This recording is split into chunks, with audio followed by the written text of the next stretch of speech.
What is the craziest fun time you've had? I was 24. She was in her early 50s. Divorced, single, just wanted to have fun time. She spent half the fun time calling me the wrong name.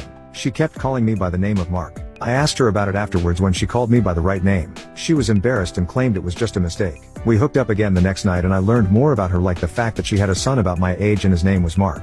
Then I saw a picture and I kind of looked like her son. So in bed that night I started calling her mama to see her reaction, like saying, "Hey there mama," and stuff. And it slipped out again and she called me Mark and I just went for it. Full-blown family obsession. She was imagining having fun time with her son and I let her call me Mark and I started saying things like, "You feel so good mom." And the crazier the talk, the more she crossed the finish line.